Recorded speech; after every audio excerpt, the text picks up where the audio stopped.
comes the highwaywoman.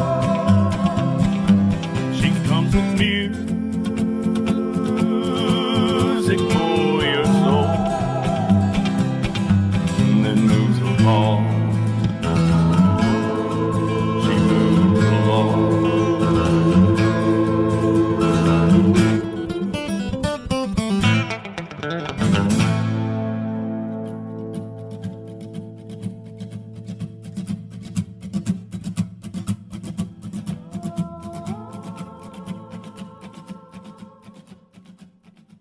This is Bridget London. If you're just joining us, you're listening to the Highwaywoman radio show. And right now, I am just thrilled to have an old friend and a very talented singer-songwriter, Mr. Rodney Hayden, on the show. Hey, Rodney. Hi, Bridget. Good to talk to you again. It's been, I don't even want to say how long it's been. I know it's been too long. It has, and you've had so much going on in your music career since we met. You were so young, and I remember everybody being so impressed with, first of all, your voice, and also just the integrity that you had regarding what we called country music. And now with all these, you've had several records out and doing great, and you've got a brand new one out called Atascosa San. That's right. It's that's the county that I'm from is Atascosa County down south of San Antonio. And actually I've lived in Nashville for a few years and then moved back down here and moved back just a few miles from where I grew up. Yeah, and so the whole album was kind of just fell out as sort of a kind of coming full circle, and it's probably my favorite record I've made and a lot of real personal songs, so I'm proud of it. Well, how about we play the title track for that, and then we're going to come back and we're going to kind of tell everybody a little bit about your whole music career and feature some more songs. Sound good? That'd be great. All right, folks, this is Rodney Hayden with the title track to his brand new album. Make sure you get it, Atascosa San. Rain and sleet and hail. My great-grandfather, he went up the trail. I come from the Atascosa San. I'm still living on the same piece of land. I'm still riding for the Lazy H brand. I come from Atascosa San.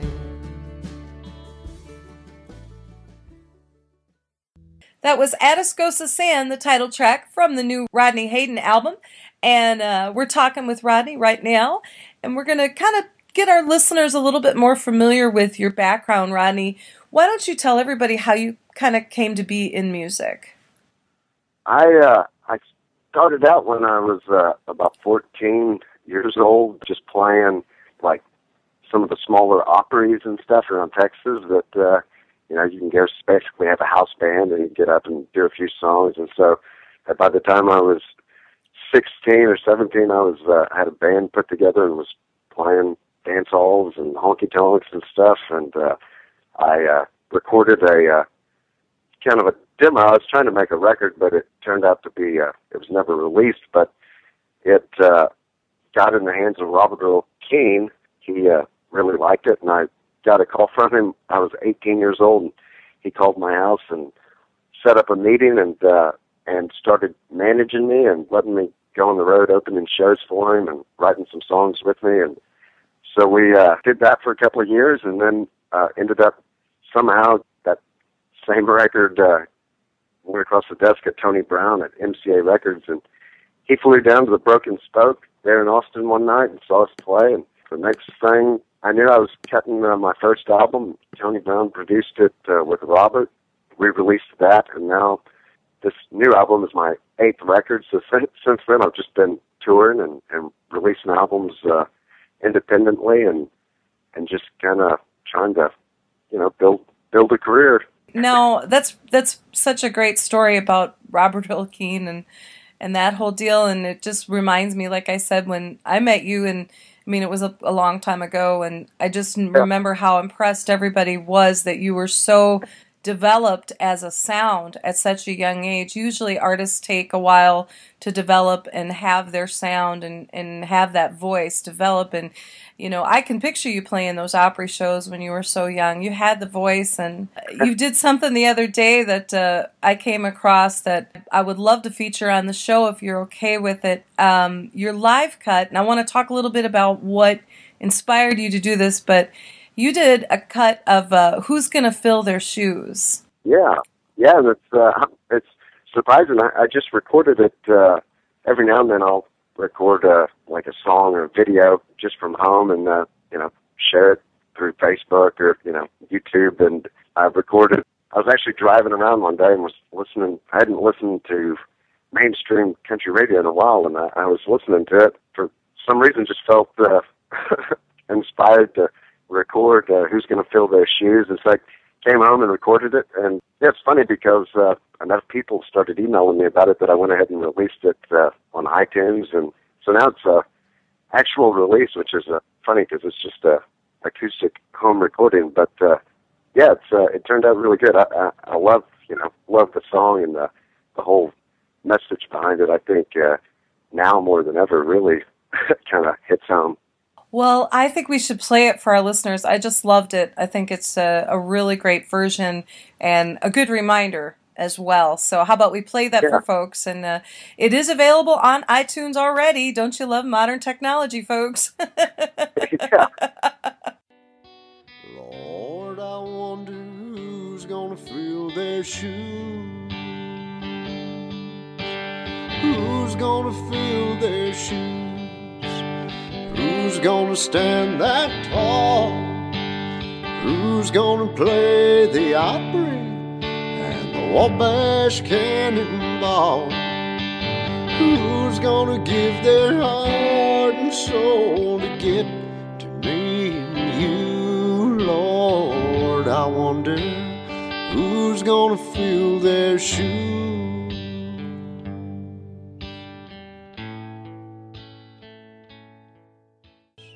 That was Rodney Hayden with his brand new cut of Who's Gonna Fill Their Shoes. And like we're talking about, it's folks like you, Rodney, definitely. I really am excited about all the music that you've continued to put out through the years, and you've been traveling a lot. Now, with this new album, do you want to talk a little bit about this campaign you've got going for it? Sure, yeah. I'm just doing something a little different than what I've done in the past, but it's on my website. We've got some different packages available. Of people can order the CD, or they can also, we have shirts and caps and things, and it's sort of just offering, more than just the album. We also have people can actually order their own personalized acoustic album, and I've had a few people that have ordered that, and it's really interesting because they choose any 10 songs from my catalog that they want, and so it's kind of neat to see what songs different people choose, and I'll record that and send it to them, and so it'll be like their own personalized album. And so there's a few other really cool things like that people can check out on my website. And like you were saying, the crazy thing with the modern technology, I mean, it wasn't that long ago that my first record came out, but it's funny because at that time, the hardest part was trying to figure out how to get it out to people and distribute it. And now, like Who's Gonna Fill Your Shoes, it's funny to record it and within 24 hours have it, available all over the world. It's just crazy. It's great. I love that part of it, and I love the freedom that it gives, those of us that want to do things our own way without having to wait on the middleman. I went through that with a couple labels where they just sat on a record so long that by the time they were maybe going to release it, I didn't even care about it anymore. Right. Yeah. Exactly. I'm sure you maybe have been down that road a little bit. I don't know, but I know that what's so great about being independent is just what you did. And you have such a personal connection with your fans, like what you're doing with offering. That is like the best idea I've ever heard, Rodney. I hadn't heard anybody doing that before. You can go to your website, right, and find out about that? Yeah, they can go to the website and coming up with some different ideas, because that's the great thing about right now is, all the old rules are kind of thrown out the window, and we can we can do all kinds of so I'm just trying to trying to make the most of that. So. Right, absolutely. And how about we feature another cut so folks can hear how great this album is? You want to talk a little bit about Good Horses Are Hard to Come By? Sure. It's actually, this is probably the coolest story of any of the songs on the album, because on my very first album, The Real Thing, that song was cut by George Strait. And when my deal with NCA Records was, we'd just finished the album, they told me that, as it turned out, it was too country and they couldn't release it, but they would let us buy the album from them and release it on our own. And Tony Brown had told me that he would try to make it up to me. He said, I'll pitch some of your songs to George Strait for his upcoming record. And he called me back and said, well, the good news is George is going to cut one, but the bad news is it's The Real Thing, which was the only song on the record that I didn't write. And so it was, kind of bittersweet, but it did introduce me to, I became friends with Bubba Strait, and here in the last few years we started writing some songs together, and we wrote this song, and George heard it, and he actually ended up writing half of the song with us, so it's a co-write with George Strait and Bubba Strait. Yeah. That is too cool. Yeah. That is one heck of a story. Yeah. Right. All right, here is Good Horses Are Hard to Come By from Rodney Hayden's brand new album, Atascosa Sand. Things that you can't replace, and the fact that she's leaving ain't the reason there's tears in my eyes. It's 'cause good horses are hard to come by.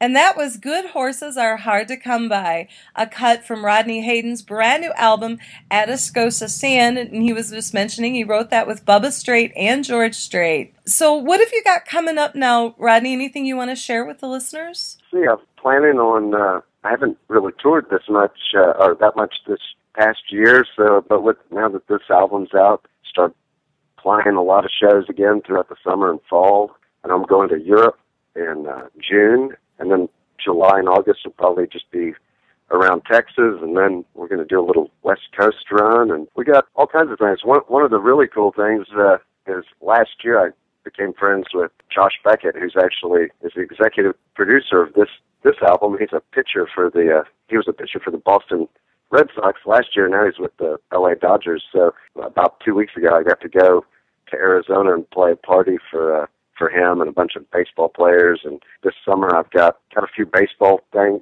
like related gigs coming up, which are, I'm a huge baseball fan, so that's pretty cool. And other than that, just, I'm going to try to keep recording, some songs. In fact, with this, Who's Gonna Fill Their Shoes, recording it at home and people's reaction, I'm going to try to record a few other, like, acoustic singles and just release here and there and, see where everything goes and just keep at it. Maybe an acoustic album, and you're very cool, very cool. You know, you're talking about who's going to fill their shoes, and obviously anyone who knows you knows how you feel about, the real stuff. Do you think, and I know it's hard because there's so many, I'm sure, that did, but, who are the artists that you think had the biggest impact in your soul as far as, like, where you went musically? For me, it was distinctively, remember, my dad had this huge record collection. He was always listening to all kinds of music, but he was also a huge Beatles fan and Hendrix and all. But he also had a huge country music collection, and for some reason I picked up a Hank Williams album one day and put it on, and I guess I'd heard him probably at some point, but I'd never really sat and listened to him and really, got it, and for some reason that just changed my whole life from that moment. There was something about it, and even being 12, it was just immediately some kind of connection to it. And then from that, I started kind of getting into Jimmy Rogers and Ernest Tubb, and like I said, I grew up hearing that, but for some reason never really got it. Which, I mean, at 12 or 13, it's hard to understand some of those songs, but it gets exciting when you're discovering that, and then the next thing, each artist leads you to somebody else, but all of those Hank Williams, Merle Haggard, you know, if not the greatest artist that's ever lived, and of course Johnny Cash, and yeah, so I was mainly influenced by all the old country from the 50s and 60s primarily. I want to feature one of these cuts, and why don't you talk to me a little bit about how this came about? You've got a duet on here with Kelly Willis. Yeah, I've known Kelly for a long time, opened shows for her and stuff over the years. I've written this song. There's another song that I wrote with Bubba Strait called I Drink to Remember as a duet, where she drinks to remember, you know, looking back kind of fondly on a relationship, and he drinks to forget it. And so it's kind of a call and answer sort of thing, and it turned out great. And I just, you know, one of my favorite songs for sure that I've ever recorded. If anybody likes, real country, it's pretty country. And I drank to forget the nights that we spent together. This lonely bed, from the day that we said forever, back to the day we met. I drink to remember, and I drank to forget.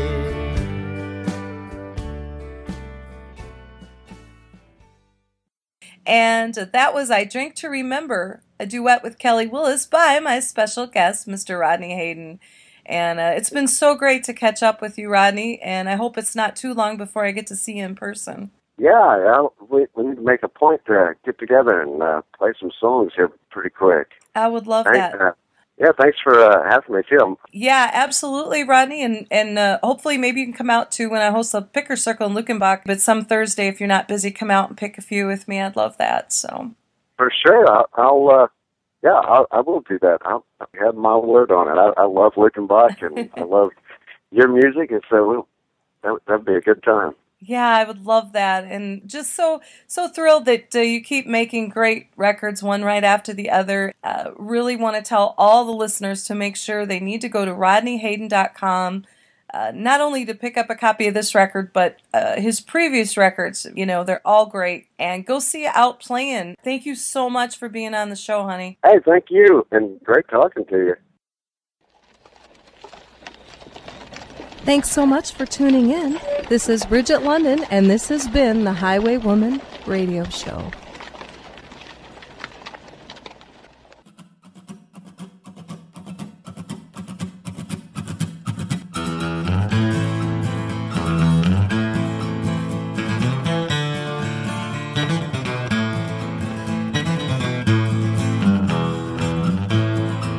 Now there she goes, the highwaywoman, and she's brought music to your soul, and moves along, she moves along.